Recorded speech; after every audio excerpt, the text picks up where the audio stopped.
The Falls Count Everywhere podcast would like to mention our friends at the following. We Talk Wrestling, for the one stop you need for the most intriguing stories and headlines and info on independent shows in multiple regions. We Talk Wrestling has you covered. Subscribe to Facebook's #1 interactive community for professional wrestling today. Join Shaft and General Vader every Thursday at 5 p.m. Central live on Facebook for Outside the Ring STL Throwdown Thursdays, as they bring you the inside scoop on wrestling in the St. Louis area today and relive great moments in St. Louis professional wrestling history. Before each and every show, we like to remind our audience that freedom is never free, and all of us should be grateful to those who lay it all on the line. To all our first responders, military, and volunteers that help our nation every day, we love you and appreciate the sacrifices you make to protect us. We're coming at you live with episode number 85 of the Falls Count Everywhere podcast, as we run down the most hectic week in the world of professional wrestling in regards to the fate of the WWE. And we kick it all off with a brand new intro video that starts right now.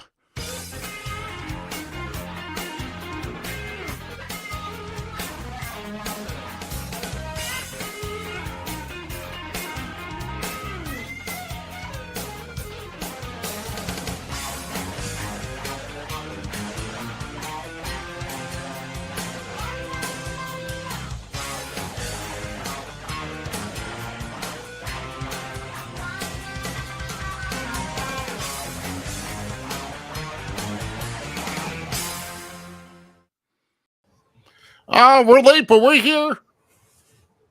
Heck yeah, we are here. Oh, shit, I hope I heard that too, because now my monitoring services are out here too. And you're here. Oh, hopefully it wasn't too loud, though. I mean, you sound beautiful to me, buddy. Yeah, louder the better for you, right? I love it. Woo! Thanks to more technical glitches right before I have to get on here. And you would think, with what have I invested? You think it'd get me out of the hole, but no, not really. But it's the Falls Count Everywhere podcast. Myself, Rough Cut Rick Ruby on the left, and to the right, of course, the one and only Gem City Mouse Z-Miz. Man. And shoot, man, we got a lot to talk about, man, and it doesn't help with me being late. But stop beating yourself up. These people, I guarantee you, these comments. If I go over here to the comments, because I have not switched over like usual, I'm late on doing that when we come into the thing. I'm never on the chat. I'm always on the graphics to do like the weird stuff. But look, there's people popping in. Alan's here. Corey's here. Facebook user, hey, it's your turn to do the one thing, the clicky stroll thing. Oh yeah, there we go. That's you, guy. They're all happy to be here. It says there's 12 other people are watching us right now, Ruby. So they want us. They really do. They love us. Yeah. What I like to find out is what everybody thinks. I mean, we've gotten a couple of comments on that intro, at least on the last part of it. I tried to make it shorter, and I tried to make it better. So hopefully, I know it's shorter is better. I know it's definitely shorter. But, Hey, it's not the size of the boat. It's the motion of the ocean. Just remember that. I'm sorry, does not apply to everything? It does not apply to everything. Oh, my God. We have got quite a bit on our plate, as I just freaking snorted. And, man. I'm about slap happy as I've had an eventful day here, and well, shoot, we'll definitely get into a lot of things, but I'll tell you, we are doing good and just busy. I'm tired and shit, Dude, I was in bed by 10 o'clock last night. 10 o'clock. Oh, Z-Miz don't go to bed by 10 o'clock 9 times out of 10. Yeah. Well, yeah. Hey, love it, man. We're going to hopefully, once we get somebody else back in the mix here that kind of started with us, there'll be a little tweaking of that intro, but until we get that in, that's what we're looking at right now. But hey, let me go ahead and start getting everything loaded here as far as that's not what I wanted. Here you go. That's what I wanted. Okay. Never mind, as I'm going through my glitches, people. Never mind me. Okay. While you're going through your glitches and stuff, and we're getting this little opener done, did you see? Gotta go find his name. Billy Brooks. Did you see what he tagged me in something today that was Oh very yeah. interesting? What did he do? So he sends me a post, and it's Stone Cold's face and Roman. And then he tells me, he's like, "How cool would it be if the Bloodline, turns on Sammy and Kevin helps him, right?" And then there's Right. like a feud Right. behind that, and then it's Bloodline versus Kevin, Sammy, and to the aid comes Stone Cold. Dude, I never thought I would want to see a face-to-face meeting. So for me, I think wrestling's more than just the wrestling, right? Right. So Right. I Of love course. every aspect of it. One of the greatest moments in professional wrestling, Hulk Hogan slamming Andre, right? That stands out in time. That's one move. Of course. Hulk Hogan coming face to face with whom? But none other than The Rock. How electrifying! Like that wrestling stood still. All of professional wrestling stood still for that moment, and it was something big. Like everyone felt it, right? Right. Yeah. One of Yeah. those moments would have been Sting and Undertaker finally like truly coming face to face. They never had to touch. They never had to touch. Just I wanted to see those two figures, like the two mantles of both professional wrestling companies, just there. Like think about it, they took their coats off together, put them in the ring, and then that was the end of just a flippin' beautiful era. Like it gives me chills thinking about it. I truly want to see Stone Cold face to face with Roman Reigns now. Like not touching, just like that iconic moment, like they come together and like because that would have been a cool like dream match. Who knows? You never know what you're going to see. Oh my gosh! And you never know what you're going to see when these upcoming months here in WWE. No, but Billy Brooks from We Talk Wrestling, thank you so much for giving me a whole like surge of like why I love professional wrestling. Doesn't oh your turn. Go ahead, boss. Oh no, it's okay. I don't No. need to kind of just Yeah. cut it right in. It's all right. I just wanted to quickly advertise once again. We're still working on the large shirts getting in, and apparently the our color shirt is on back order. If not, if everything else, I'm trying to get everything going here. Now I'm trying to get our shirt remade here. Um, so hey, $20. You know where to email. You know how to message us, and you know our methods of payment. We've been on here week after week, and shamelessly plugging every week. So, but that's just me. So anyway, Hey, I wear it anytime I can, and I'd be wearing it right now if my son would have remembered to put it in the dryer when I asked him to. Literally sitting upstairs drying on my back of my chair. yeah, I was someone marketing today, and I had a busy day over at East Carondelet, so we'll just go away from that. I'm kind of sore. There we go. Here we go. Look at Here- that lineup. Yeah, so here we go. A new beginning. We're coming with our upcoming shows. This is IWA Productions, Saturday, January 18th, 521 Perkins Street in Mount Vernon. And of course, the list of your champions there, Cheyenne Lynn, Sid, Shrapnel, and why can't I remember this guy between Shrapnel and That's my dude. Like as much as I love Sid. That is my buddy. Like we just had a Christmas celebration here with him and his family and my family. But that is my dude, Tiberius Storm, dude. Tiberius Storm. Yes, thank you. Dude, I like him. Keep your eyes on him. Trust me. Yeah. Doors open at 6, bell times at 7, $10, front row advance, and for general admission, $5 advance, $2 more per ticket at the door. So you snooze, you lose, you pay more. Okay. So there we go. And so February 4th, this is WLW at the Harley Race Arena. That's their next show. And there's also a TV taping. Doors open at 6, bell times at 7. Visit harleyrace.com for more information on tickets there. Stacked card. And then here we go with this is February 18th, announced earlier this week for IEW, Illinois Elite Wrestling Unrestricted, back at the Elks Lodge in Granite City, Illinois. $12 advance tickets, 15 at the door, kids at $5 a ticket, 5 and under are free. And I don't know, is it Illinois Elite Wrestling.ticketleap.com? I don't know if you can do a ticket leap. Yes. So, yeah. I think I'm mistaken. Yeah.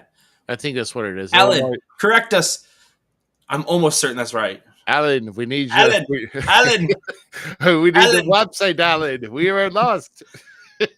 Hey, Alan, today I got a W in Fortnite by myself, solo. Old man trying to do fun things. Shoot. And I forgot about getting one more in here, but let me just say that real quick. There's been a lot of talk about it, but from here on out, weeks to come, you're going to hear a lot about the date, May 13th. And let's just here it say is. that. Right here, bam. Yep. So this is going to be a big fan fest and also a ceremony for the St. Louis Wrestling Hall of Fame that will be during the induction of Gerald Briscoe going into the Hall of Fame. And I will say the man inducting him into that St. Louis Wrestling Hall of Fame is none other than JBL. Oh, the greatest heel of the PG aggressive with a ruthless aggression PG era. Like the greatest heel. The greatest heel of that. Like no people should respect. He might be what he says, backstage, what people say, the rumors on. So I don't know the man, so I can't say. I can tell you this right now. I think he's a great businessman, and I thought he was an amazing heel. There you go. There you go. I'm pumped. That's one of my heroes, dude. So he will be there, and there we go. Yeah, you see it. See the last. Let's see what you right see here, right here. Yeah, right here. Illinois Elite Wrestling.ticketleague.com/unrestricted 2023. Oh, so you even put the title. Oh, we get the little fancy at the end. Like you gotta go here. Beautiful. Yeah. Thank you, Alan. I thought we were right.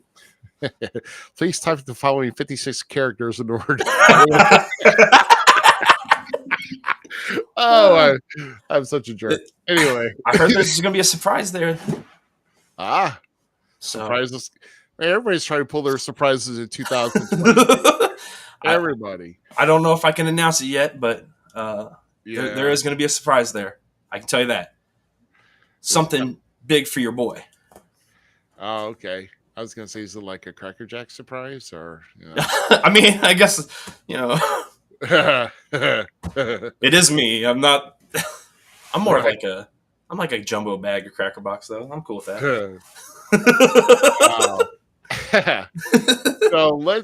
So we're going to move on to our first opening segment as what we call our curtain jerk here in regards to the 2023 Royal Rumble. So far, a confirmed entrance as of this past weekend. In the men's, it's Austin Theory, Gunther, Kofi Kingston, Seth Rollins, Bobby Lashley, Baron Corbin, Santos Escobar, Rey Mysterio, and Ricochet, who recently just got engaged to SmackDown's announcer Samantha Irvin. So, Ricochet. Yeah. On the women's side, Rhea Ripley, Candice LeRae, Liv Morgan, and Raquel Rodriguez. So that number with the TBA, that means there's 26 more women to be announced, 21 more men to be announced. And we're less than 2 weeks away. So we only got about not even half of each side filled. I'm gonna say this. I don't want that many. Give me like 10. That's it. Yeah. Maybe 12 on the men's side kind of thing. But I don't want that many. I want to see like what other guys are coming back or what I mean, I missed the Lotto. Don't you? Oh, I missed the Lotto completely. I missed the Lottos. So like WWE, bring back the Lottos. I want Lottos back where they're picking the balls, they're fighting over when Eddie's stealing it. And, that year that Eddie stole Rick's and then Rick stole it from Eddie back and stuff. Like that stuff was great. Like it was fun. Yeah, I mean that was awesome. I mean, I just love the whole bingo cage and picking up, the superstars walking up, picking their number and made you wonder. And, but it was great. Great drama back then. I mean, and then you had Stacy Keibler's, kissing or whatever, blow on it before they opened it. Yeah, well. It happened on SmackDown. I think it was like Jimmy Wang Yang or something. She blew on his ball before he opened it. Yeah. Yes, great stuff, man. That's why I'm a wrestling fan. I'm bringing up the attitude there about Stacy Keibler blowing on a ball. Dude, get over it. It was funny. You can't be mad. Nah, well. I mean, you can, I guess. Yeah, that was my girl back in the day. So, yeah. I mean, respect. She wasn't. Oh, my gosh. Oh, guys, we just found Ruby's hotspot. Yeah, yeah. Talk about now wanting to get off the carousel. Anyway, we got to move on. Our WCW question of the week is: which man and woman superstar will win the 2023 Royal Rumble? With our predictions, I'm going to throw to Z first for his picks, what he thinks. It's so up in the air because there's also like on the black webs of all them weird journalist people that don't have any fact to anything and don't just say that they are. Like, there's been speculations like Cody's is coming back to win it. They're going to separate the two titles, all that kind of stuff. I don't know how WWE is going to go about it. So like, I'm for once in a long time, I'm really just enjoying the ride of going into this because I've just removed all the factors of what it could be and just going to let what it is. Who I want to see win is I'm big on the Bloodline storyline right now, and I think Sammy or Jay need to win the Rumble. That is my pick for my two men, is Sammy or Jay. Okay, so Sammy and Jay. Now, what about the women? The women? There's only one choice for me, and everyone knows it's 100% Rhea Ripley. It's never not going to be Rhea. Yeah, right. Plus, yeah, I get you. Plus, I would not mind seeing her versus Bianca Belair on the big screen. If no one has ever watched their first match together in NXT, highly recommend going back and watching it because damn did those women tear it down. Like, good stuff. So give me those two again. I'm sold. Yeah, let's see if we've got anything here from. Well, we're going to take down the little ticker here because everybody knows there's not many people. Wrong damn thing. Alan got his up. Look, for the men's, he's saying Cody. It's a good call. Yeah, and then Cody. there's. Yeah, so. And then he's going Rhea too because he knows what's up. Well, ironically, it's now that he said something here. It's I'm going to have to agree with Alan on both picks, really. Cody Rhodes has been reportedly training with someone at the the Performance Center down in Orlando, so he is ready. He is training. He is actually almost 100%. So, and like I said, I think Rhea has just been out of action too long. They need to get back in action. And it's just that her just standing with the Judgment Day and just being on the outside for the longest time. She is really good. She's one of like the key points of the Judgment Day. She's a key point of the Judgment Day, but she's a phenomenal talent, and it will mixes in with everybody there, and as far as with the Judgment Day being a good skilled faction. Oh, it's great, beautiful stuff. Keep it up. What is this? Okay. Going outside the box of Raquel and The Rock. Well, The Rock has not even been announced.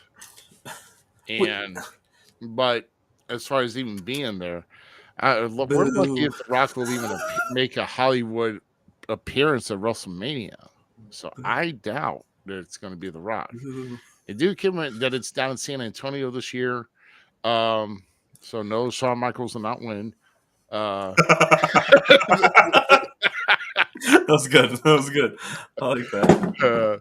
I mean, I wish he never would have got back in the ring and over in Saudi Arabia with Kane and Taker and him and Triple H. I mean, just him wrestling him as bald, and it was, oh my goodness. I was like, man, you had to come back and do that. But oh well, Sean's Sean's been doing a lot of questionable things lately, like ratting out Mandy Rose and pushing her to get fired. But of course, Mandy's made more money than she's made in her contract probably in the past 2 years, so it's okay. That's a sore subject. Why are you bring up Mandy? What the hell? It's not really sore. I mean, it's just she's made. It hurts me still. I wish she was still. I mean, I wish she was still around. I really wish she was. So. The view's better now, I guess. Yeah. Right. however you look at it. Oh my god. Oh No, my I miss goodness. her. I miss her wrestling. She was awesome, man. Oh my gosh. Yeah. Yeah. She was absolutely, Highly underrated. absolutely. Oh my god, think about it. She came back for the Rumble, bro. What if all this was just some like damn ploy to bring Mandy to the main roster? All right. Then I would have been hooked. I would have been hooked for a fool. Then Dude, because they gotta fool us in different ways now. There's too many, Hmm. I agree. There's way so too like, many. so you know what I'm saying, but like, Yeah. I just love what WWE's doing because there's a lot of guys I did not think would be going back to WWE in a short time, and they did, and There's too many Dave Meltzers, but we're not. yeah, yeah, we don't know, like, We're not Dave Meltzer's wannabe because no, there's. I'm not saying she's coming back. I have no freaking clue. I'm just saying I'm thinking out of the box as a fan now. wow. Yeah, that's true. So we are going to move on and get into our stories. We got a lot of stories. So before we get started here, just kind of want to let everybody know that as me been in this business for like the longest time and even watching it, this is probably the craziest week ever that I feel that WWE has ever had, as far as in the office, its uncertainty, and even with today, like, I haven't really checked today because I've been busy. God forbid you do anything on a Sunday, with transactions. Who knows? They probably will do it on Martin Luther King Day tomorrow, but who knows what they will do, you know? Um, but here is our first headline here of the day or of the evening. Here is Vince is elected board executive chairman, and Stephanie resigning from WWE. So to start off with the most challenges and headlines the company has had in 1 week's time, Vince McMahon has been elected as executive chairman of the board. WWE issued a press release on Tuesday announcing last Tuesday that Vince was unanimously elected to be the executive chairman of the board and that Stephanie has resigned as chairwoman and co-CEO. And upon Stephanie's departure, Nick Khan was assigned the sole position of CEO. According to Fightful Select, WWE has reiterated that Triple H remains chief content officer and in charge of live events and talent, something that has been regularly stressed. The situation with Stephanie was described as one where, as she suggested in her announcement, she was leaving to resume her leave of absence that she had been announced last year before Vince stepped down due to the sexual misconduct allegations against him. It was noted that during the January 6th meeting at SmackDown, which Stephanie led, she said that there is naturally some animosity about Vince's return before quickly correcting herself to angst. A lot of Stephanie's team exited the company during the pandemic-related cuts of 20 and 21. Other notables stated that the overall feeling among talent is uncertainty over the situation, that some are asking what it actually meant for both Stephanie and Nick Khan. One talent note that if Vince were to take over creative or take back over the reins, that it would lead to public frustration on the roster's part. Now, here's the thing. I mean, when Vince announced himself that he was coming back, that really threw up a big flag to me, just in general. I mean, because when someone is coming back and all of a sudden he's announcing he's going to sell the company, it really puts people at ease. Now, of course, we're going to get into, about the whole bidding thing, about who could be potential buyers. But I mean, to me, I just, whenever I heard events was coming back, I just really didn't know. I thought he was going to try to get back to where he was. He wasn't happy with the product. I just really didn't know. I thought he was just going to do roughshod over everything that they were trying to build, and it just seemed like that the morale just and the feel of the locker room just automatically changed when that announcement came early in the previous week when Vince was returning. Man, Yeah, man. It brought questions up to me, man. Like, what's so big about having to sell the company, right? Like, Steph and Tripp should take over, in my opinion, and just keep working it and running it and do it that way. If they buy it, that'd be great. I would love to see them two just carry on with it. Uh, it I don't know. It feels like a dirty divorce to me. It really does. For me, like as a fan, and I know these people, they've never met me. They're never going to meet me, like all that kind of stuff. But when you invest so much time and feelings into something, good, bad, indifferent, there's something about like something like this when you see this man and then now he's just going to sell it to anyone and everyone, and then we're not going to see what his vision could be anymore. It just feels like it feels dirty to me. That's all I say. That's all I can say. Right. Well, so that stirred a lot of things up Tuesday, and then we're just then so that kind of just leads us, where do we go from here? But we're gonna jump further to to our next story here, which you have. Yes, with Stephanie McMahon having ankle surgery. So Stephanie went down to Birmingham, Alabama to Andrew Sports Medication. Had some surgery done on her ankle. This was never noted before she left WWE. We didn't have any, no knowledge of it really. She also been gone for about 8 months already prior to the resignation and this ankle injury. But she was thanking Kevin Wilk for getting her started in rehab, Dr. Waldrop for fixing her, and her beautiful husband, the caretaker that he is, Mr. Triple H. He's not using a shovel or anything on it. He takes good care of her. Yeah, he sure does. Yeah, you think she's going to be saying this a lot? Nothing was said.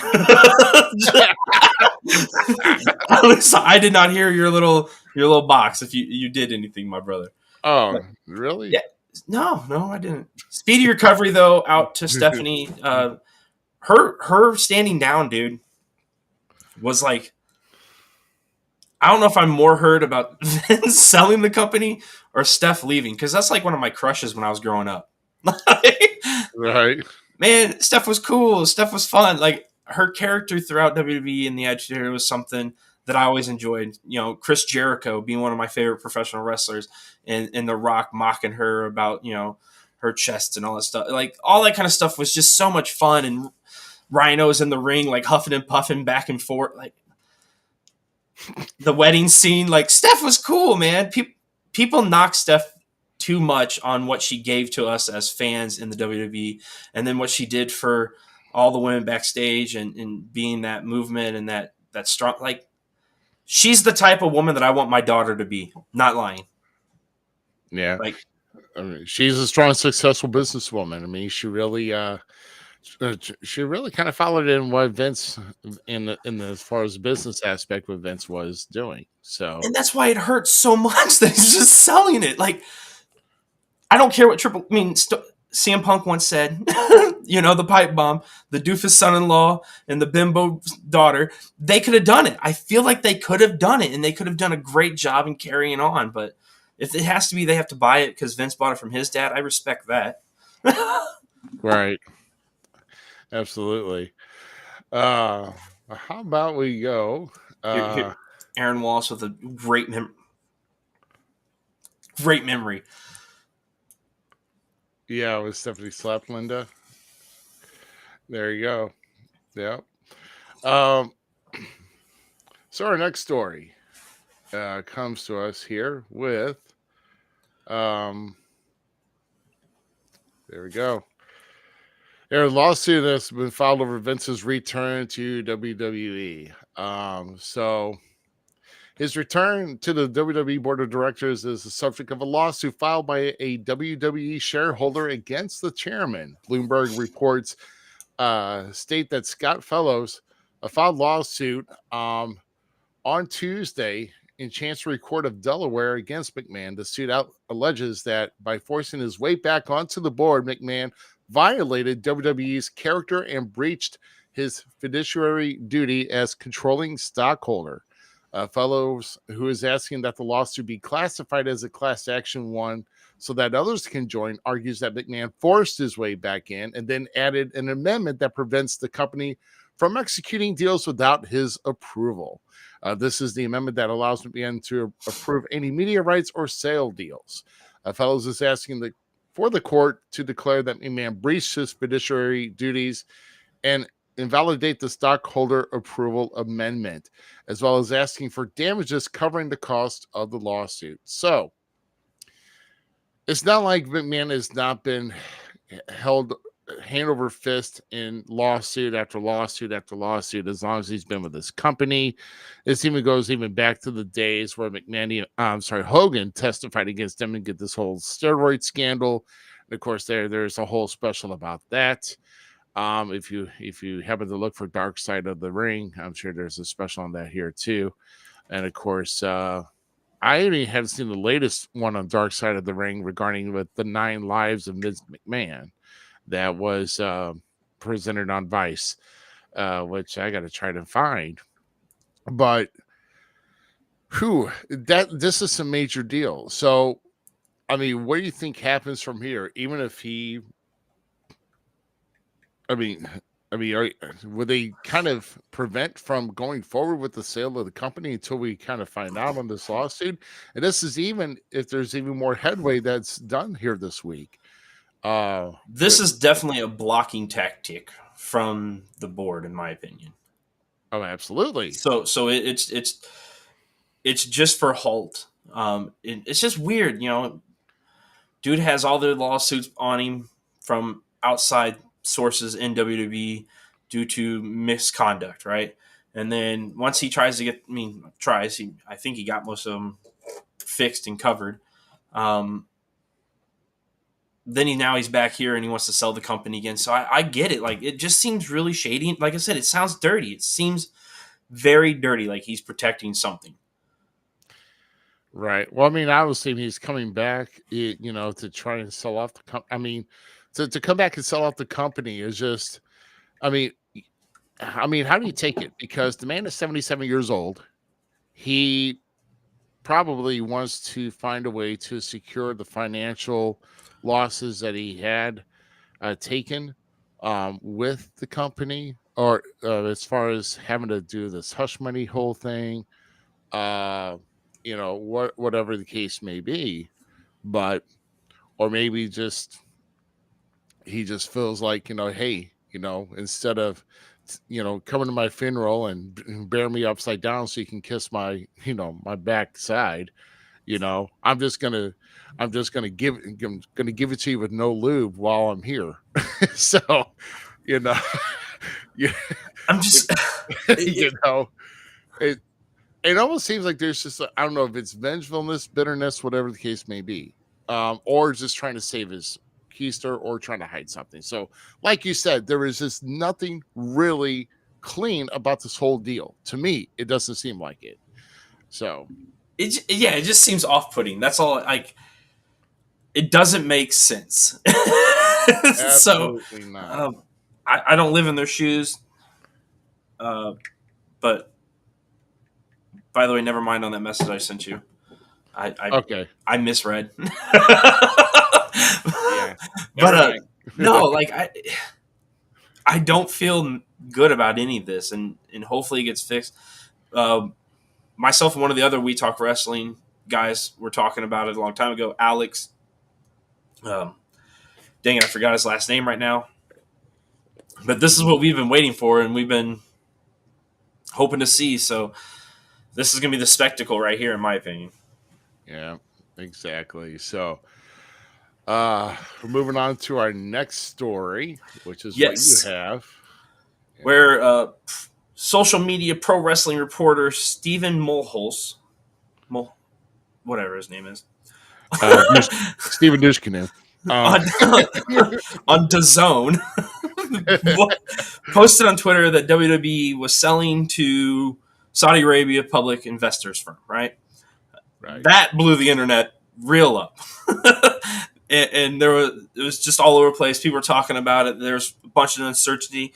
And then good old Sean Ross from Snap took to Twitter and said there's been no real confirmation on that or any negotiation of sorts. But dude, if WWE sold to a private investor and it left the public world like we've known it to be for so long, how impactful would that be? Because that's a big 360 in my opinion for WWE, because now it's going to get to be able to break away a little bit in my eyes.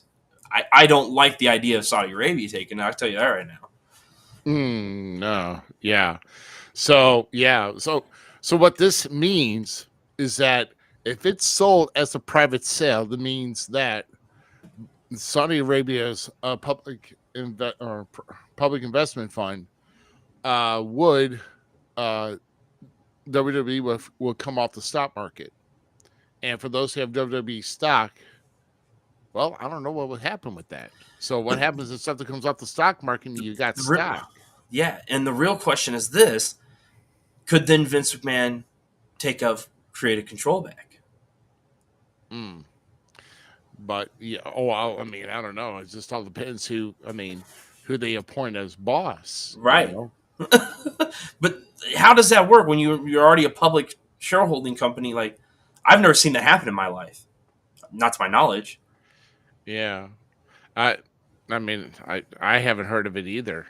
But let it be noted that this was put up early because I was around on this past Wednesday when this went up, and it was like literally minutes that it was like 11 minutes old when I saw it of this whole thing, and I'm like, oh my gosh. And then you talk about wrestling websites, news sources, everything just totally blew everything out of the water. I mean, this was insane. I was like, what in the world? And we saw like the list of a possible candidates for the sale would be, Fox, Disney, Comcast. Let's go Amazon. Yeah, let's go Amazon. Yeah, put it on Prime Video, baby. Let's go Amazon, but yeah, I like I said, I was rooting for Amazon myself. Not Netflix. Sorry, not Netflix. No, Amazon. Yeah, Amazon. But then to see this, so now we had our little fun here so far. We're gonna take a break here, and we're gonna try what we're doing here this past, like we did last week, and we're gonna go right into our golden memes, which leads right into last Tuesday. Is a monumental day, rumored that this whole thing brought up so many golden memes. And I messaged you, right? I messaged you and said, hey, get ready for the memes. Yeah. I don't know. I'm trying to get watch. Yeah, so this is a meme to commemorate everything that started here with Vince McMahon and his money and over the garb. And those were not, he wasn't the only one sporting the garb. Let's see, we've got, that's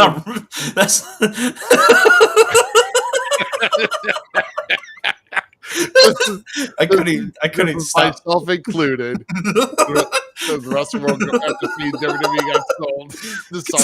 That's literally how I felt the whole time. Dude, I was getting messages left and right. My Twitter's blowing up. My Facebook's blowing up. You're messaging me. I think Alan might have been like, so many people were messaging me, and I'm like, this the whole time. Yeah, like, oh my gosh. And so yeah, here we go. Those in the car, There it is. Roman Reigns as the tribal chic. It's beautiful. Dude, get rid of Paul Heyman, bring Iron Sheik back. Yeah, that's about Hulk Hogan 24. Let's see who else. Oh yeah, here's Uncle Saudi. That was terrible. That was horrible. I don't condone that. It's funny though. It's funny as heck, man. You gotta love it. And let's see, Do we got another one? No, I think we got a special one here. Yeah, here we go. Yeah, the real Arabian brother. That's my favorite. Whoever made that, thank you. I am a real Arabian, fight for the rights of only men. That's the beautiful. So good. With this Saudi Mania shirt. Oh my god, It's my favorite. It's my favorite. That is something. But I mean, and we even heard talks of like, well, the Saudis buy it back. I mean, are they going to try to fade out the whole women's division? Because and I'm like, oh my gosh, I'm not going to get into that. But I would think, I mean, I didn't even think of that. So don't get into that. I don't want to see that happen. Nobody wants to see that happen. The women's division is one of the reasons I tune into WWE. And I know people are like, oh my god, why? Even SmackDown's rebuilding a whole new fleet of women right now, slowly and surely, and you're going to see some greatness. Liv Morgan, Raquel Gonzalez, greatness, just waiting to blow up. Right, exactly. And there's some women in NXT that are still trying to get up. So bring up Indy Hartwell. Yeah. I want Index back now. And let's see, what's our next one? I think it's not Saudi related. Oh no, it's still. No.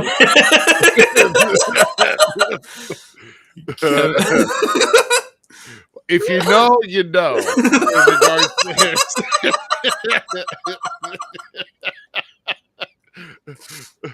Yeah, going straight in, Jordan Hughes pushed with that right turn, baby. Who do you think's driving? Who's driving that car? Danny. El Generico, 100%. Yeah. Yeah. Headed to Jacksonville to dance place to see if they can get any work as El Generico. I mean. And of course, Kevin Steen makes a return, but that's neither here or there. One day, I want El Generico in WWE. One day. I think that was the last one. We've got a couple more here for you, just to kind of break the monotony. Let's see.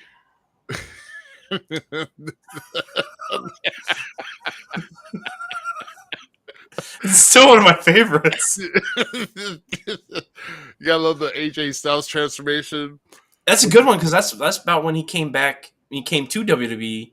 Yeah, from the Rumble and stuff. So it was good timing for that one. That's an old one though. That's a goodie. I love that one. Yeah, soccer mom hair. You gotta love it, man. And then we've got one more just to kind of get a nice little chuckle out of this. I sent this here to you. Going back to history to study about a man in a wig from the wig party. There you go. Booker T. Dude, there were so many more that I found. Did you see the other ones I found? Like the Mike Tyson and Roman Reigns one? Oh my god. Yeah. There was another one. I can't remember what the other one was now, but those are good. I love the Booker T. Washington. It's beautiful. Sucker. And there's also I was hearing rumored that there's like a Saudi nightmare meme of Cody Rhodes where it has a Saudi flag, but I couldn't find it. I bet you that would have been funny. Taking the time to make that. Oh my. Shoot. So let's kind of chime in on or continue here. So since all of this was just going out of control, well, let's just do this. We're going to take this off. And with several reports denying the sale of WWE, where more sources were chiming in. Yahoo Finance and Brian Sazi is reporting that WWE has not been sold to Saudi Arabia's public investment fund or another entity yet, after previous reports indicated that a sale to the group was going to be imminent. The Yahoo report also noted the dip in WWE stock price following the reports of the public investment fund buying the company. Ariel Hawani wrote that there is currently no deal in place and WWE is still, quote, exploring all options, end quote. WrestleNomics Brandon Thurston spoke with a WWE source who denied the story and said it was untrue, while John Alba said he heard similar reports as Helwani. He added that a high-ranking WWE source told him that it was completely false. Also noted that it was unlikely a wrestling reporter would break the news on something like this, as this type of acquisition would be reported like by something like the Wall Street Journal. So obviously this is kind of came out the following day after Mr. Mulhausen decided to go stir up the interwebs, and throw everybody in an uproar about Saudi buying WWE. So like I said, it's like so you can't really. This is what we tell you, all these guys, these dirt shit reporters, everything else, and even this guy from the Zone. Isn't the Zone like mainly like boxing and all that too? Also, I mean, first time I've ever heard about it. Yeah, it's a premium service that it's probably got some low buy rates. I mean, unless you like to watch boxing all freaking day, but but yeah, but dude, like I said, I didn't take really. I was kind of hoping that it wouldn't happen, but when I heard the news, I was just kind of waiting for the next thing to come. It's like, when is this going to happen? But I never really heard anything after this whole blow up of WWE being sold to the Saudis. So Yeah, we would have heard it on one of the bigger platforms way before. Like, nothing like that's going to just get said by some dude. right. Please, come on. Right. It's still like, occasionally I'm known for sharing things like that on We Talk Wrestling that I know 100% is not fact, but I do it to stimulate that, because I like to think about the what if. Like, it's okay to think of the other side of the coin, but be honest when you're speaking about it. If you're just thinking of the what if, just think of the what if. Like, what if this could is happening? That's fine, but don't pass it off as real fact. Come on, guys. Yeah, Iron Sheik would have ranted about it. I love, dude. If nobody likes Twitter, I understand that. I get it. But if you you ever get Twitter, you need to follow two places. Of course, us at FCE Podcast on Twitter. So if you're not, follow there. And Iron Sheik. Now, I don't know his handle, but find Iron Sheik, and his Twitter is hilarious. I think it's 4 letters, FNBS. So it's so funny, dude. Oh yeah, definitely go see it. But of course, another place you'll never see Iron Sheik is at a CAC reunion, but it's what do you do? Because B. Brian Blair is the president, so that's why. If you want to hear about Iron Sheik's rant on B. Brian Blair, you can go find it on YouTube, and make sure that your little ones have earmuffs on, because it goes hard. it gets ugly, but of course, Iron Sheik, it's a trip. So we go from that, and then we hear all of this going down, and then getting into our next report there, Z, about the talent. Yes, according to Fightful Select, numerous talents shot down rumors, though, that they said that they were concerned and had questions about the regards of the sale. Talents reported fear that Vince McMahon would try to maneuver back into creative role with the sale of the company, believing that the sale to Saudi Arabia would be the only way for him to take control back.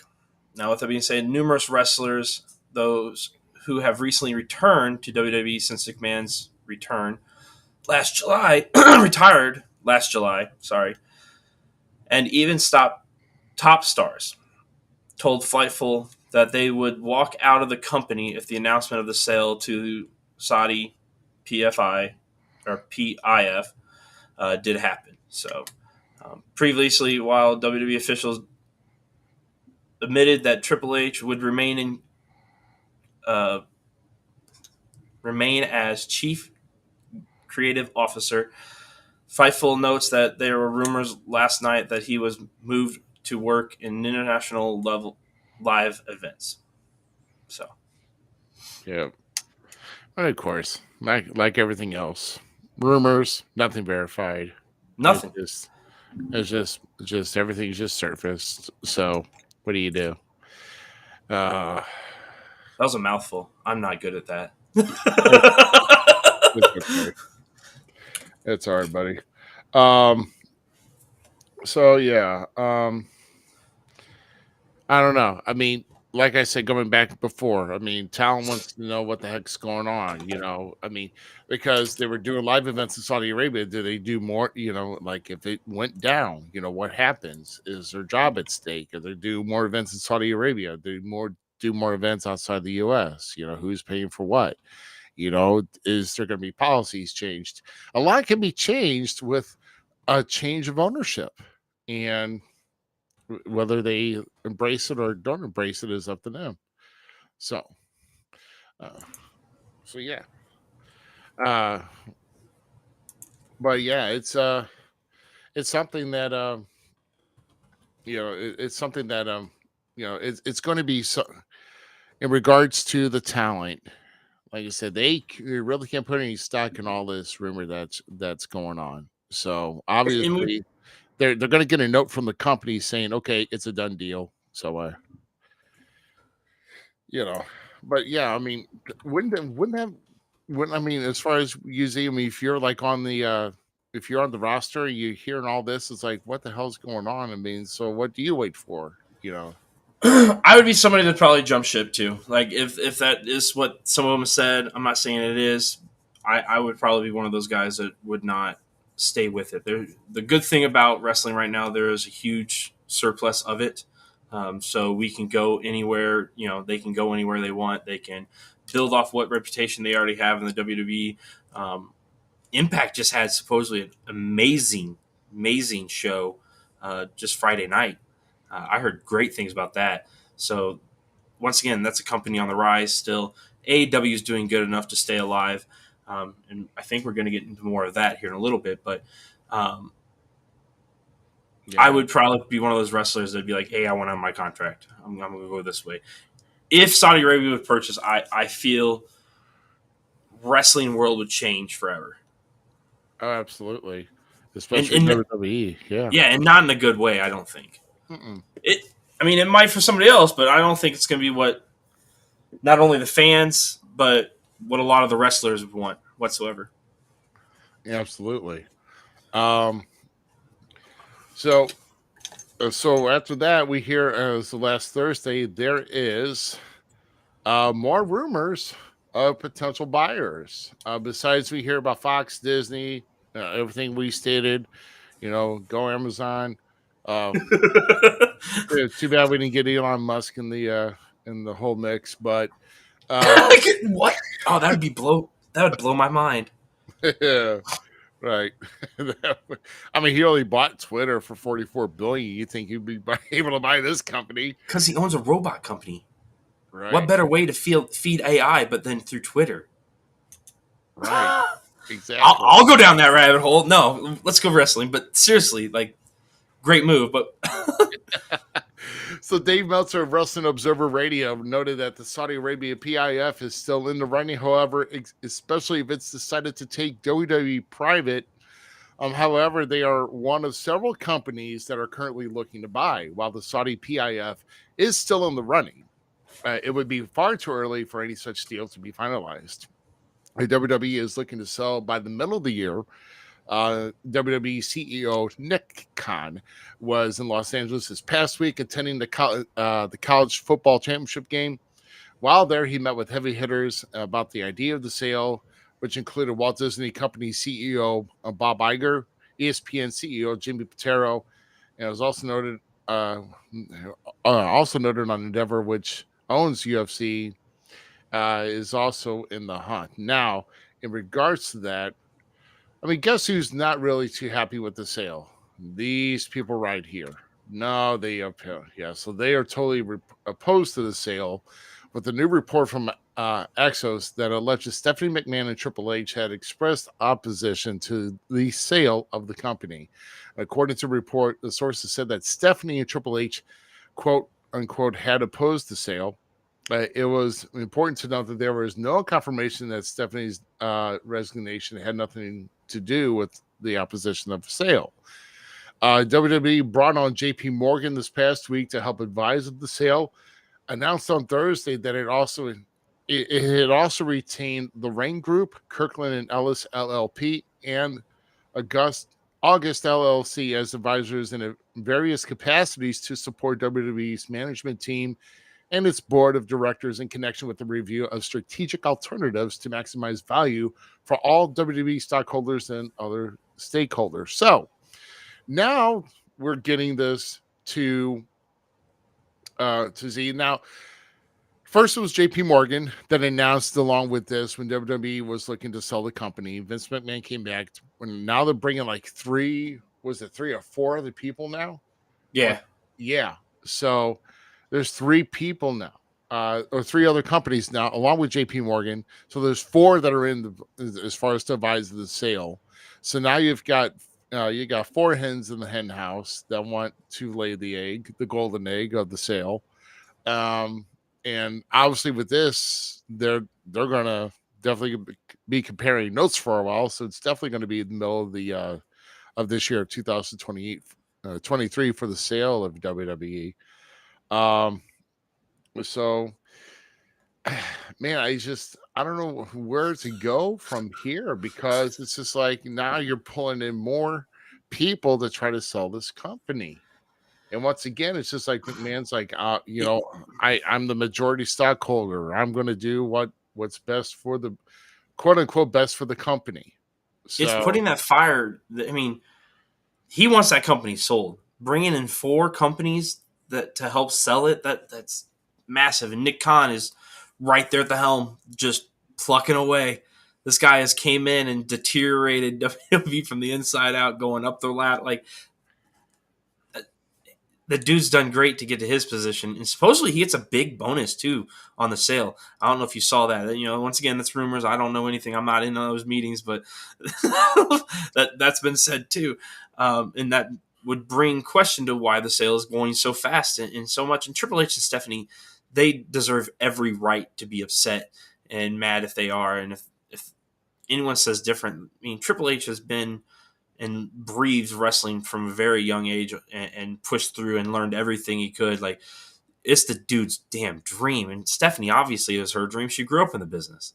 Like, she's been there since day one, groomed for it, designed for it. And then to see the company they helped build in some fashion moved from a different side. I get the frustration because I feel it as a fan, and I have I have money in it. I buy stuff. I have stocks in it too. I have 3 stocks. you're gonna be out $270. Yeah. I mean, if the sale goes down, it's gonna drop. So, yeah, I mean, I guess everybody be out that money if the sale goes private and if it's taken off the market, then I guess it's kind of like the whole thing. Like if it's a failed business, all the stock's gone. You know, like Exxon and anything else that's failed business wise. That money's gone. So, what do you do? Somebody said like one of the rumors was that like WWE is going to sell and Stephanie and Triple H are going to leave. And then what if they actually went and bought the NWA and made it? And I was like, dang, that'd be amazing. Right. So I want to entertain this here real quick. And so, and we know this is there and said that this past Tuesday on the Wrestle Talk podcast that Ace Roberts from PWE mentioned here much, wanting to be the head of WWE, but he's too busy. Well, we all know that's work. And it's not going to happen. But also noted here that one of our recent past guests, and this is a fact, and I did not go to it because it's like, I do not want to get into this, but apparently one of our past guests has created a GoFundMe page to fund for him to take over WWE.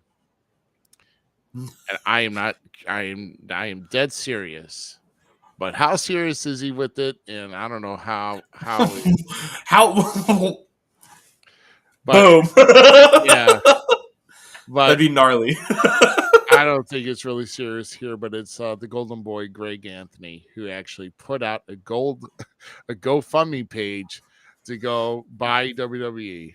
So he just needed. He just needed about $10 from his million fans or something, and he probably could have Dude, bought it. I don't let know. him do it. Let him do it, man. I'm all for it. Support the cause.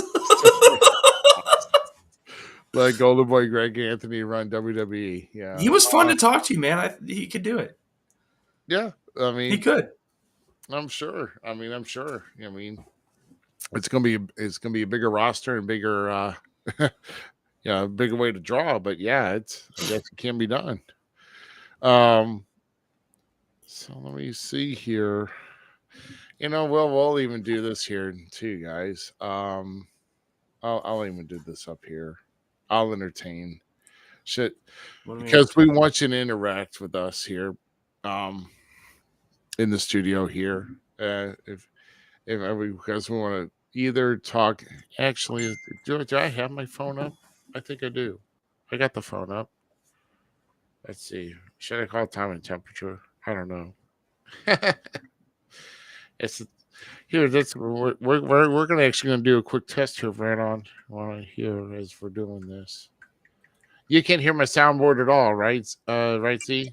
I can't. You can't? No, can't hear your soundboard, boo. Oh my gosh! Well, why am I hearing it? Oh, I think I know why. Hold on. I don't know why that made me laugh. Yeah, I had here. There we go. There we go. I think I fixed it here. Hold on. There we go. That was That's how we heard it. You're less though. yeah, but that was Oh yeah, the whole thing about Stephanie earlier. Yeah, I was. Hold my drink, bitch. Yeah, so that was the what I was. No more is he is awake. Oh my gosh, I don't. You see, that's the thing here. My thing messed up here, so I guess I was pretty loud on that. Yeah, you're pretty loud. I told you were loud. There you go. How's that? I mean, it's loud. It's still loud? Oh, you know what? I'm turning on the wrong damn knob. Excuse me. I'm playing buttons. Oh, that's perfect. That's good. That's good. I like it. We're good. We're in. Yeah, little hungry. Got any cheese? No, but Hold my drink, bitch. yeah, okay. That's perfect. Let's see. Okay. Oh yeah, so okay. Yeah, so if you still want to interact here, I mean, like I said, we've got our number 314-384-4400. Our lines are open.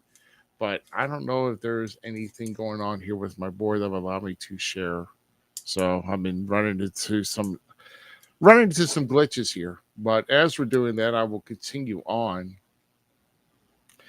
Yeah, you ready for something funny? Something that will just blow your mind. This actually, when this got announced, I'm not gonna lie. I'm like, do it. I'm in. Yeah, right here. So Shahid and Tony Khan interested in buying WWE. First off, the source of CNBC reporting that their sources late last Friday that was somewhat familiar with the situation that the Khans were interested in potentially buying WWE and merging it with All Elite Wrestling. And the Khans could partner with the media company for the IP and merge the two wrestling companies. That said, it was noted that AEW has not had talks with Vince McMahon or Nick Khan, and McMahon may not be interested in selling to the Khans, marketing idea as a long shot. So, I mean, really, let's think about this, okay? You've got two shows. I mean, one is on competitive nights, okay? So AEW and WWE, and you've got their large expanded roster. I mean, everything goes away. I mean, you cannot merge those two rosters together and make something productive for every star to get their shine. You would have to let people go. It'd be the most wrestling, like. It's a long shot. That's how you win. How'd that conversation go with his dad? You know, if they are really interested in, how did that conversation? Like, hey, dad. Like, I already have one that I'm not doing much with. Why not another? They just need to focus on the Jacksonville Jaguars advancing further into the NFL playoffs. So that's the only way Tony Khan's going to get a WWE title. Yeah. I will laugh if they win the Super Bowl. Like, where's my WWE title? Hey, I don't watch football. But I'm going to tell you right now, that's who I'm rooting for. I haven't seen the games either today, so I don't know because they were in the wild card, if not mistaken. Yeah, they were in the wild card today. Oh my gosh! Yeah, if you're interested in that, I mean, everyone knows I'm a hockey and wrestling guy. Oh yeah, I know. You're Blackhawks for crying out loud in a rainstorm.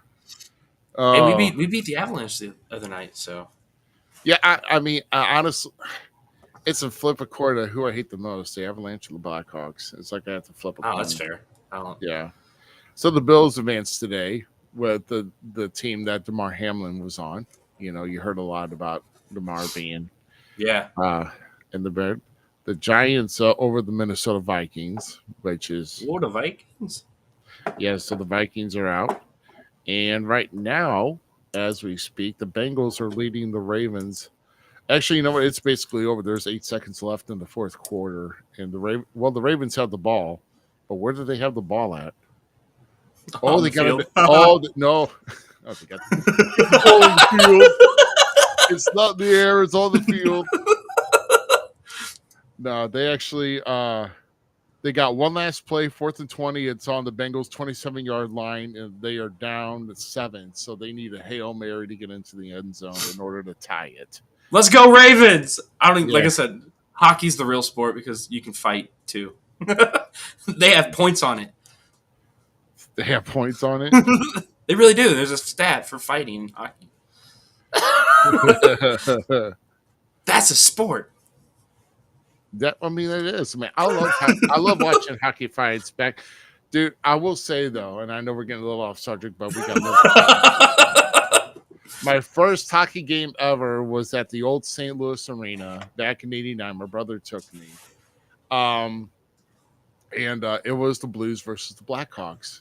With the Blues, I mean, we're talking Bob Provert back in the day as a Hawk, Chris Chelios as a Hawk. Oh my gosh, I forgot the goaltender, but man, you talk about, and then of course we all the Great Blues of the Cavallini brothers, Brett Hull, the Sutters, and but no, that night the most memorable thing about that night is there was like on the second deck, the arena circle, one drunk Blues fan and a drunk Blackhawk fan got into it across the arena, and I saw the whole fight, and the Blues guy totally swung and hit this guy, and the Blackhawks guy was head is back to the stairs, and he fell back and was rolling back. Dang! And you talk about the mob of police that came over to try to control the crowd and break them up, and then get them off in cuffs. So, oh yeah, Tony Twist. Well, I'm trying to figure out when Tony Twist is on there, but I don't know. Oh yeah. But by the way, Bengals won. They failed on that attempt. So, so yeah. Oh my goodness. So, the Jags play tomorrow then? No, the Jags played Saturday. Who won? Because I don't know. Yeah. No, the Jags were actually down 20 at the half, and they came back and won the game. So. They won with the last second field goal, and they won by 1 point. 1 point. Good job, Jags. Do it again. And the ball was just inside the right upright. I mean, we're Jags talking all the way. We're They're talking going all the way like to the Super Bowl. 2 inches. I might start watching finally. They say 2 inches don't make a difference, but hey. Doing this. I know I'm brutal. So what are we looking at here for the playoff picture? So now, now they didn't even update that. Oh, Yeah, because we're still in the wild card games, right? Okay. well, yeah, but now, the Chiefs and the Eagles had a bye, so Bills advance, Bengals advance, Jacksonville advances, and let's see, Niners, Giants, and Tampa Bay and plays at Dallas. Yeah, So tomorrow. Tom Brady going to Dallas tomorrow They go against WWE. against the Cowboys. Oh. Yeah. So yeah, did you watch Raw tomorrow night? Or you watch the playoffs? So I can't believe they have a Monday night playoff game. I guess they kind of have to with all the wild card. They added all those in. So Yeah, they aired it at some big football weekend. yeah, Getting that money. yeah, getting that money. So so to wrap up on our last story here, which is Triple H having talks with the roster before last Friday night SmackDown. He had a meeting with the talent that he led, and notes from the meeting were revealed. Fightful Select reports that Triple H held the meeting and talked about the recent changes in the board of directors, where Vince was the executive chairman again. Stephanie resigned, as well as rumors of the sale, yada yada.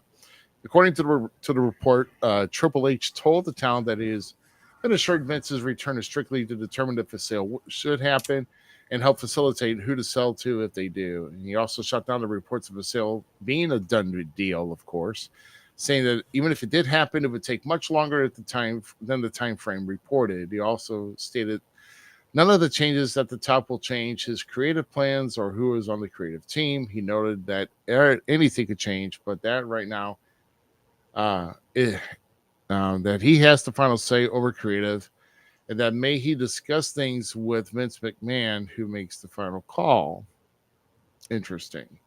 Triple H also thanked the talent for what they do and acknowledged that they had concerns about the situation, and basically the meeting was meant to be like a calm down meeting, to don't get nervous, don't get if you were just rehired, you're not going to get let go, something like that, Right. But now the thing about him going to Vince and that Vince is still there and to talk to, I think he's been talking to Vince this whole time.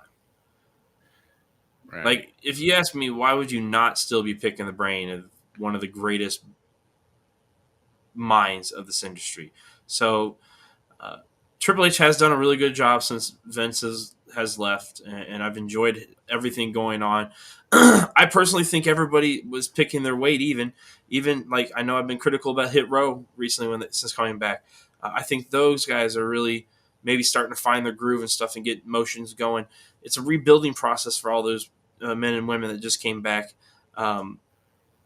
It sucks. That's life. Oh yeah. Hey, can you hear that? Somebody's on the phone. Yeah. Well, Caller, thank you for calling in today. there we go. Well, you got the False Count Everywhere podcast. Who we got on the line? Dun, dun, dun, dun, dun, Hang up. Oh. Hello, everybody. Hello, Aaron. It's our Hey, resident crank anchor. I'm doing just fine. Everything's a good day. That is correct. Every day is a good day. Are you enjoying the show, Aaron? Yep, I'm enjoying the show so far. Enjoying the show so far? All right. Well, that's awesome. So, you have any input tonight on what we've been talking about? Something else on the mind? What's going on? I just can't wait to see Teddy Long, JBL, the guy who created the Salt, Enzo Amore, Cowboy Bob Orton, Rick McCord, Brutus Bar VK, and even Tugboat. That's my favorite. I was hoping I'd see the Shockmaster, but I guess that's not going to happen. But because Everything's a good thing. yeah, because he be tripping. So You're so wrong for that. That was great. That was such a wrestling dad joke. hey, that was great. I loved it. But no, I mean, yeah. So in fact we're talking about the whole the what we mentioned about the whole May 13th about the Fan Fest. That's going to be going on that day, and also with the St. Louis Wrestling Hall of Fame induction. So, and I will say that there are going to be vendors there, and I am going to just put my hand out there right now and let everybody know that I will make sure 100% guarantee that the Falls Count Everywhere podcast will be in some capacity there to where you can visit us. And in fact, we're even probably going to get a booth to spread the wealth. So, and then also, okay. Oh, Jimmy Hart coming back. Look at that. So the mouth of the Jimmy Hart, I forgot about him. Yeah. So South Jimmy Hart has actually been announced last night at the SICW event in East Carondelet. So this I was reading that the show went off amazing last night too. Like a lot of crazy. Aaron, you were there, weren't you? Yeah, and that was like, gosh, I mean, a year and a half ago. No, the show last night, dude. No, back up. Come back to us real quick. The show last night. Did you not go to SICW last night and see the show? Yeah. And Kevin Sullivan was there. I was surprised. Okay, he's back on track. Keep going, buddy. Keep going, bud. It's all right. Man, I don't know a lot to say. But except it's going to be my 10th anniversary of Face to Face. That's the only Center for Autism, like, social group. And I'm very excited to, man. That's awesome. I can't even talk right now. We put you on the spot. I know. I mean, we're talking about the whole Fan Fest and everything, that's, but we're, like I said, last night, I mean, which we will talk about here and get in a little bit. So I would like to at least, if someone could even, I would like to actually, I probably will be getting hopefully getting a report of someone who was there last night representing the podcast. Yeah. Kind of get an idea what it was like to even see Kevin Sullivan in the building as the devil himself and Anthony Anderson. And, he tried to light Big Texas on fire. Like, needs a miracle right now. And they need, like... Maybe they need Travis Cook back. Like AEW, like WCW, ECW did in 2001. You remember that? Yeah. I missed it. I was surprised. That was so cool. He was talking about WCW and ECW together. It was like a competition. Like, we're breaking up. The most, like, Stone Cold or Kurt Angle. Kurt Angle. Oh, wait. What was the question? Indeed. What? Okay. I was surprised that. Heck yes. Bring back Travis Cook. 100%. 2001. Yeah. Ric Flair. Yeah. And Stone Cold actually had a beer. Yeah. That was so cool. Yeah, I think. I think little Jamie's talking here. Is he doing here to talk? Jamie, wake up! What? Ow! Now, how'd you go wake him up from his nap? You just kept him down. Oh, I'm doing just fine. Okay. I'm doing just fine, man. We're gonna let you take him to bedtime now and enjoy the show, Aaron. We love hearing from you, my friend. All right. The little guy's Aaron. cool. Yeah, we'll talk more about May 13th in the following weeks, and we're getting some guests lined up here. So thanks for calling in, Aaron, and we'll catch you next week. All right, bud. Catch you on the flip All side. right. Have a AWOL day, everybody. You too, All right, buddy. Have a good night. Oh my goodness. So You're not gonna stop me, A-Ron! I love our resident crank anchor. Aaron's awesome. I love it. I love it. We should have like get special guests. No, I mean, different guests, kind of like like what Howard Stern had. Like I love it. Yeah, I'm in. I get it. I'm down with it. Wendy the R word, Eric the drunk, and Angry Dwarf, and then Beetlejuice. Beetlejuice. I'm not dying. You thought I'm Beetlejuice is bomb. Yeah, I love Howard Stern. Oh my gosh. Sometimes he's a little too much. But no, as of last night, let's just say there's not a lot I could say on here. Okay, but I will tell you that there was something that happened last night that really put the Big Texan on the map and noticed and make it Telecon do a double take on what he's got coming at him, because Big Texan's not done with the Telecon by any means. Hell no, he isn't. Yeah. So Flash Flanagan got. Yeah, I meant to get that picture in there, but he was spraying lighter fluid, and it wasn't that Renonsol too. It looked like that, that stuff, put up by Kingsford, like that huge jug, trying to light up the briquettes if you're going to grill. He tried to catch him on fire. He was trying to flambe him or something. It was gonna be flash something, but it wasn't gonna be good. Oh my God. No, it wasn't. No. Corey was there for a little bit too. Corey. Are you still here? Time in. He was actually over across the river in MMWA South Broadway, because Really? Moondog Rover, like I said, I'll mention MWA since they're on our montage. Yep. My bad, wrong. But no, Moondog Rover was out for several months due to some health concerns, but he came back. He made his return last night, and he's good there. So that's awesome. So Corey was there, and then our buddy Tim was then there, and Larry was at SICW. I saw him getting beat up a little bit on pictures and stuff. I just closed my phone in my desk.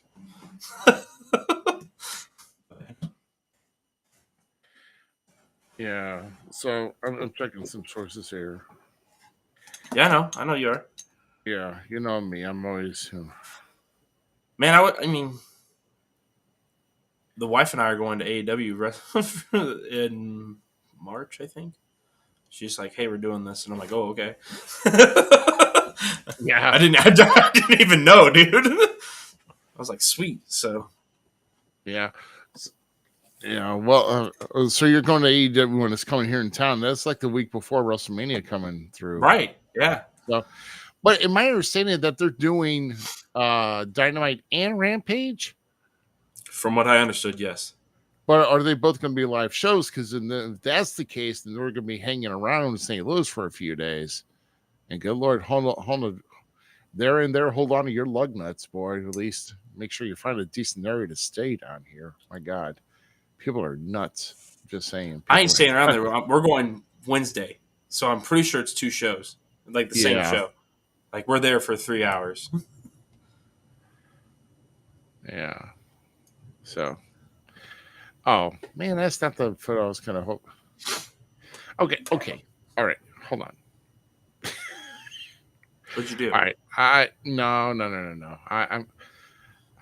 I got it. Like I said, I got to do some producing stuff. I'm right in the middle of something here. Crop. And I got to save it. And then I got to repost it again. Let's see. Let me just do this. Hold on. There you go. Got that. And don't you love it? I'm just doing something as we're doing something here, Not like I've got anything going on, really. I see nothing wrong about it. I don't see nothing wrong. No. Ain't nothing happening. I thought I was going somewhere else with that. That was terrible. Yeah, it's all right. But we're not all perfect here. So here we go. That's So yeah, this was GQ with false count everywhere as he does the portrait part on himself and puts Kevin Sullivan in the freaking blur background. The hell is that about? Take out a portrait mode for crying out loud. That's funny. That's funny. Yeah. The man's shorter too. It's like you just put him in the background, Here's only a famous wrestler. Yeah. Hey, yeah. Hey, you see him back there? We love you, GQ. We do. Yeah, we do, and I appreciate him getting out there with the falls count everywhere. Man, with the trying to promote us and everything else, and I try to do what we can here too to promote what we can. So, I mean, that really actually is a really good picture of GQ. I'm not gonna lie. That is an excellent photo. Hopefully, it was a good time too, being there. Dude, Curtis Wilde was apparently got injured last night too. At the hands. He just got an action figure. I know, and, right? Him and celebrated. Now he's in a soft shoe because he got his ankle stomped on through a chair. So hey, hooray! I got a figure here. I'm injured. Don't knock him. I'm not. I know. Curtis would beat you up anyway. Yeah, I know. I gotta kind of watch what I say. So, I'm going to take this off again and close that. I'm going to re-add it back because here we go. Oh, did I do this? Oh, here we go. No, that's not it either. Dang it. I got dude, yeah. Look at me, just busy, and I know everything what's going on, and everybody's good, my guy. This is how it is here. You've had fun. Yeah, apparently today it is. And let's see. Here we go. This is what we were talking about right here. Yeah. Don't base your barbecue mullet. He's here to set him ablaze. But apparently he never got a chance to get a match, so that's good. But man, can you imagine that stuff stinks? Oh, you feel weird on your skin too. Oh, I know, right? Oh, because it'd probably make him really cold because that thing evaporate and he's hot and all that stuff. It'd be a weird feeling. Yeah, and apparently it was. He said it wasn't a portrait mode on that previous pick that Kevin moved at the last second. So, and that's what he blame it on Kevin. Okay, yeah. He can't defend himself. He'll probably defend himself for 30 minutes saying that's BS. But I'm just from what I heard that he's quite a talker. So, and, I could see that. Yeah, I could see that. Yeah. So, yeah, but no, that's just one of the picks from last night. Curtis Wilde has been put in, or he's been injured. Just in the main event, 6-man elimination tag. That's to say, I think the good guys came out on top, but can't really say much more because what you're going to have to do is you're going to have to watch SICW All-Star Wrestling in the coming weeks, where I'll be in those later weeks from this past taping. So if you want to know what I did, you got to watch. So that's all I got to say about that. Crap. All I know is that from with us here is we are definitely getting some more guests lined up. Well, like I said, we wanted to dedicate this time to let everybody know. And the whole moral of the fact here is you want to make sure, okay, when you're watching or you're hearing news, everything else, and much less with anything else, these days when it comes to media, you can't really jump to conclusions and listen to one source and just take it as fact. So you kind of have to wait till it comes down the road, or like down the vine, I should say, and see if anything else is different. There's been any rumor changes, or like if it's rumor goes away, it's falsified, or if it comes to truth. Um, but as of right now, WWE's future is still uncertain. But where do you think it kind of leaves the even though Triple H had that meeting, do you really still think that a lot of the superstars have taken it easy, or do you think some are just still on edge? My real hopeful thought, actually, and this is so watching Karrion Kross this SmackDown, right? Engage with Rey Mysterio. Right. That was probably some of the best. Like, he's not a strong talker, in my opinion. That's one of Karrion Kross's weaknesses is mic work. He's not. I guess he's fun in the ring for being a brawler, but I'm still not down with his style. I guess nothing against him. I like seeing him. I like the dude's visually appealing when it comes to like how his aesthetics is for his character. Yeah. But I kind of got that he was trying something different when I saw him with Ray. He has like this hitman vibe to him, like, and it kind of clicked with me. So I kind of hope he keeps going in that way of like, I'm here the time, I'm the hitman for the time kind of thing, and doing something like that. The Mystic art, I'm cool with Mystic. I know like a bunch of people on the internet wrestling community want to complain about like the supernatural in professional wrestling. So they like, oh, it's so cheesy, over the top, blah blah blah. But that is what professional wrestling is. If you didn't, I should have put that video in this.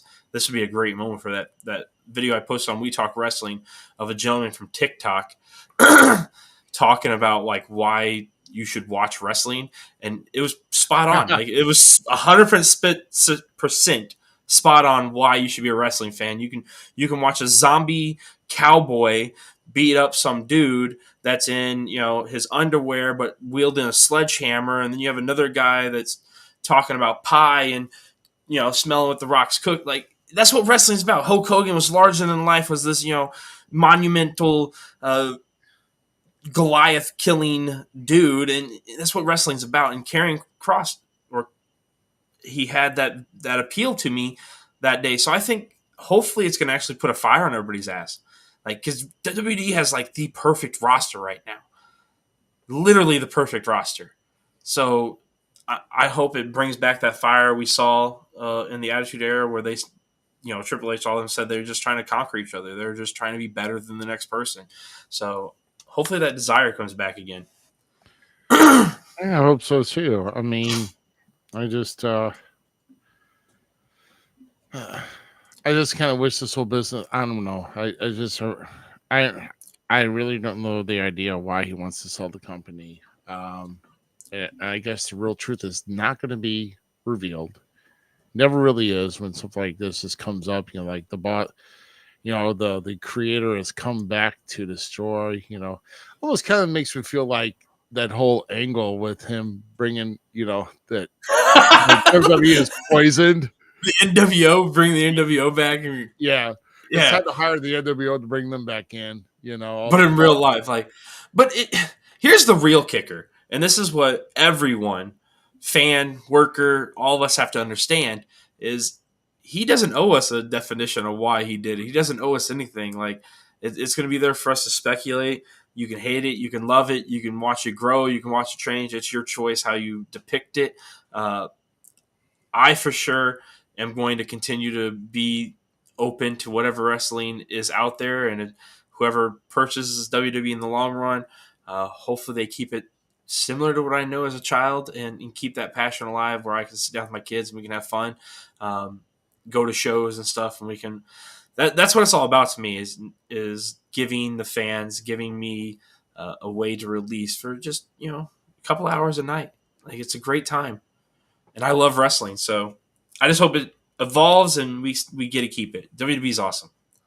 Don't care what anyone says. I like AEW too. I like Impact. I like ROH.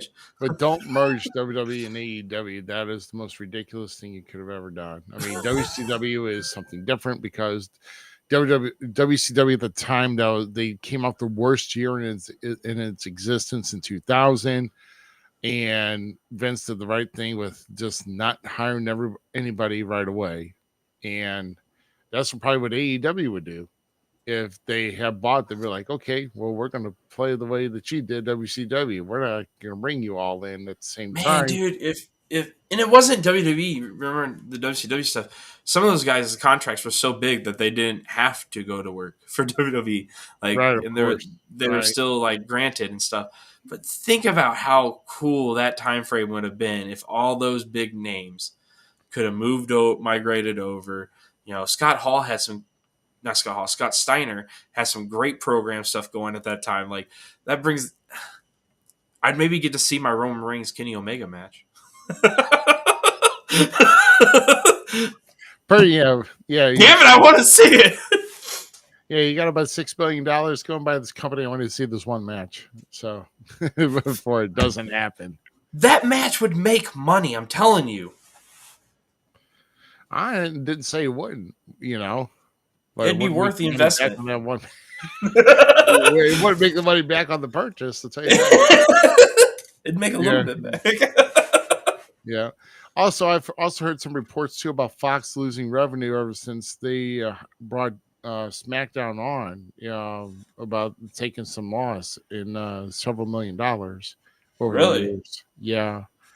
And they're probably not. I mean, that's also rumored that they're probably not going to renew the contract of WWE to be on SmackDown. So, but you also got to think about it on the standpoint too. They just hired him they started in July of 2019, and then you get in and 2020 comes around in March, and you get the pandemic, and then you get the whole Thunderdome era, which no one liked to begin with either Raw. That's wrong. I did. No, I did. I genuinely like the Thunder. It gave us a new aspect, and I'm going to tell you this right now: the Thunderdome era is going to go down when some people are looking back and going like, "Why did we not respect this as much as we should have?" Because it took wrestling back down to the purest form, and we got to see it rebirth. Okay. I'm going to heat you up on that one. Let's go. Let's box.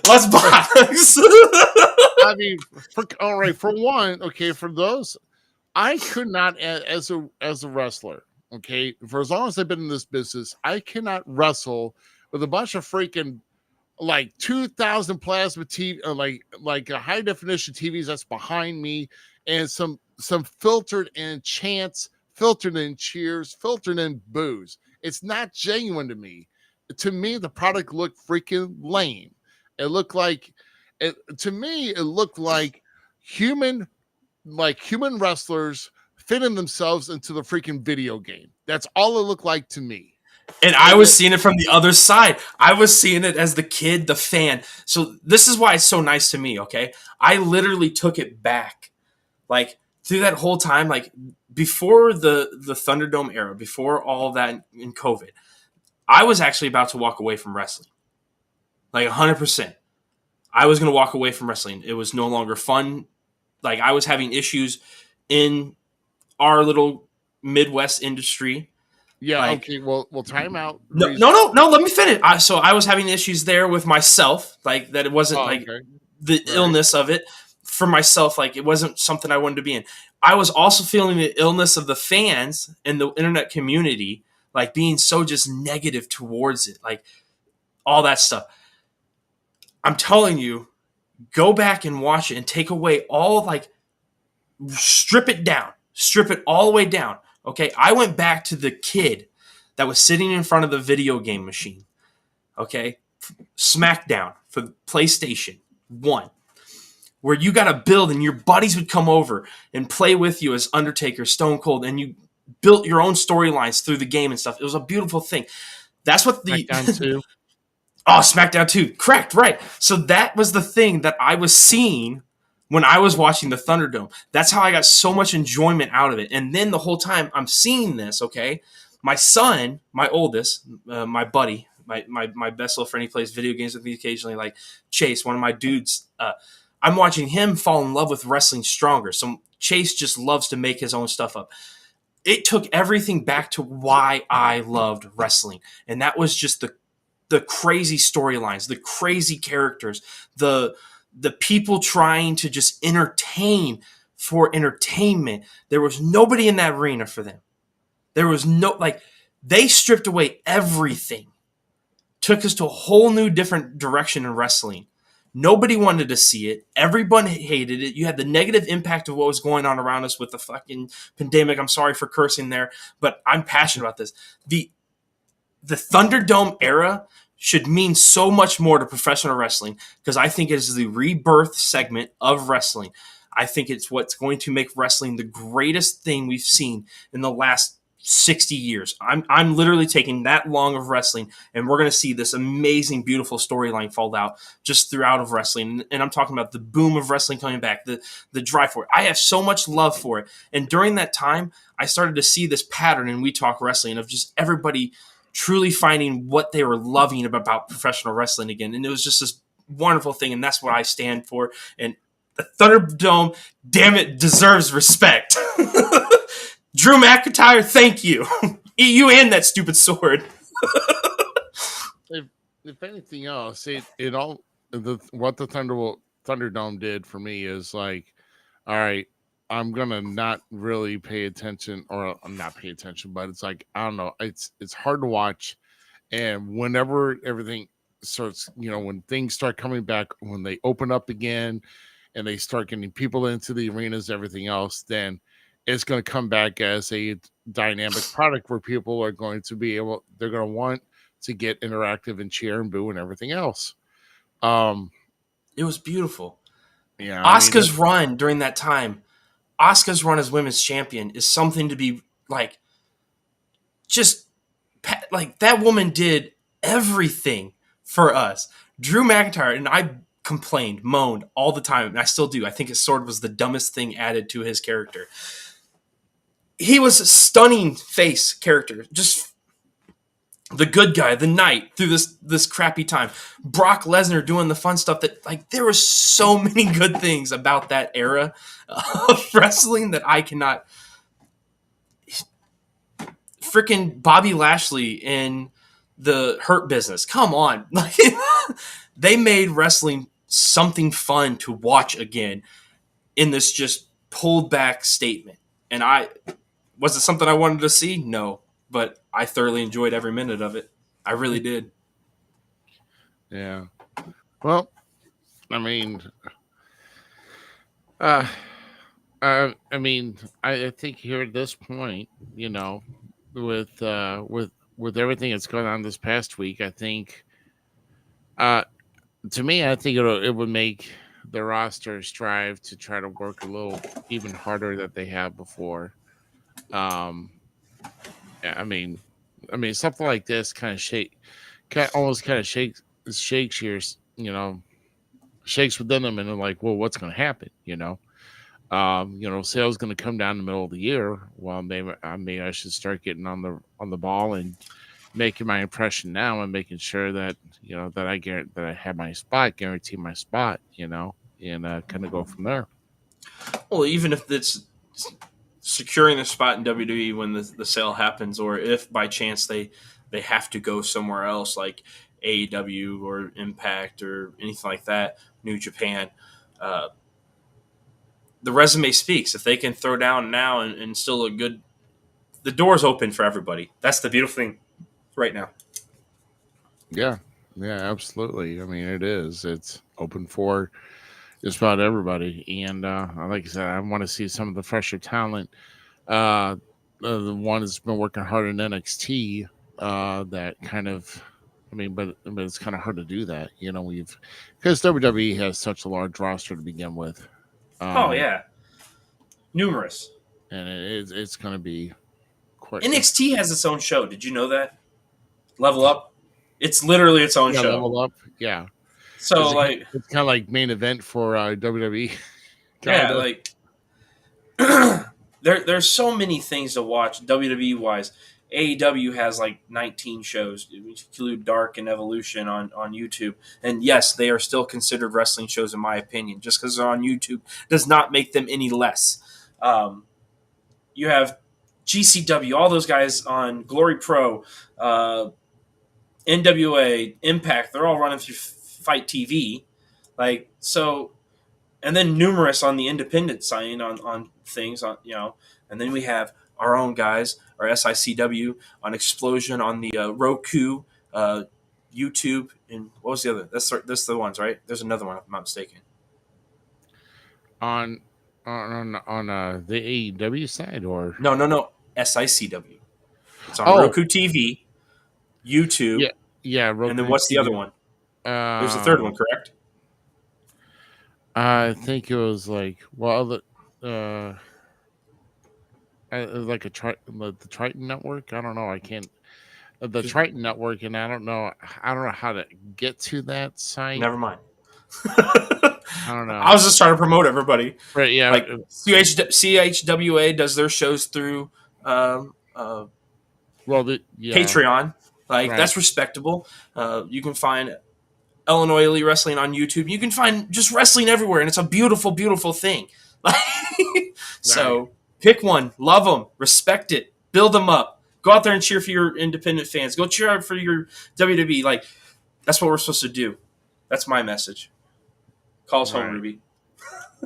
Yeah, yeah, I get you. Hey, and like I said, we want to bring. We've got some more guests.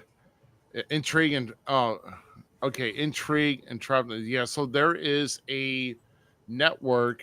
I knew there was more. Yeah, like the Intrigue Network, which is on one of the HD channels here around the St. Louis area, and the Troption. Is it Troptions Network? I'm gonna have to look that up. Thank you, Mr. Herb. Having our back like usual. Yeah. Troptions Television Network. Let me see if I can find this here. Let's see. Okay, so it's free.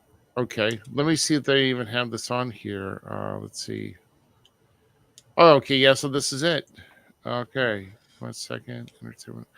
I'm just trying to see if there's anywhere. It says it's got all this content, but where the hell do you find it? Oh, it's a guide. Is there? I watched it off YouTube. Like I'll be watching it tonight when I go to bed. Okay. Because I let my kids watch Lego Master on Sunday nights. Right. I don't know. I can't see anything. I wonder if it's because I'm broadcasting right now that I probably won't be able to see anything. That's a good call. I just thought, with the glitches I had to start with tonight and everything I had to deal with. I mean, my God. It's like I wouldn't be surprised if I hit another freaking glitch. It just would not surprise me one bit. But we had fun though. We had fun. We had good numbers this week. Yeah, hopefully. Yeah, at least right off the stop. Off the start. I just wanted to. Yeah. We thank the ones that stayed with us all the way to the end. Hopefully, the ones will go back. Make sure you share and like, subscribe. Yeah. And do stay tuned because we are lining up guests for 2023, and hopefully, like I said, we're going to try to make at least the podcast better, bigger and better this year than what we've done the year before. And like I said, we're basically here every Sunday night at 9:00, and you'll be surprised with some of the guests we got coming up. We're really looking forward to it. So, oh my goodness. Well, yeah, we thank everybody that's been here, and we are going to we're gonna head on out here, and y'all have a good rest of your evening, settle down, you get ready to start the week Monday. And hey, you know what? I'll tell you what. Actually, the most favorite part of my week is this right here, Sunday night. now. Oh, it is. I look forward to this night every night. I work hard to try to do out here, but I love getting out here in front of the camera. Love trying to give back what I can, to get all the, and try to get some of the guys that are out there working hard in this business a platform, to kind of tell their story, get their experiences, and out here. That's what we're mainly about here at the network, and it's awesome that we're getting that done. So, I think we are pretty much done for the night, my friend. Sounds good to me, boss man. Probably gonna hang in the green room a little bit, kind of hang out a little bit, and don't party. I was hoping hard. Alan was still gonna be on because I wanted to play a little Fortnite. I got something to show him. He's gonna laugh. You would probably laugh too. You're gonna be like, I'm dumb. Well, which is true sometimes. Oh my God. I am a goofball, like 100%. Yeah, we all, to be involved in this business, we have to be a little bit outside of the box. You know what I'm saying? I'm pretty sure I'm way outside the box. I might be in a whole nother box on my own. I like turtles. So, I like turtles. oh man, but we thank everybody for being on here tonight. For the Gem City Mountains, Z-Miz, I am Rough Cut Rick Ruby, and a big party as always. And we'll see you here next week. Keep tuning into the website to find out who we're going to have on for a guest next week, but we will have somebody on. So until then, have a great week coming up, and we will see you next Sunday night. Have a good one. Love you guys. Thanks again for tuning in to tonight's episode of the Falls Count Everywhere podcast. Don't forget our friends at the following: Outside the Ring STL, the Searcher and Hide podcast, and We Talk Wrestling. The Falls Count Everywhere podcast is an LTX Enterprises production.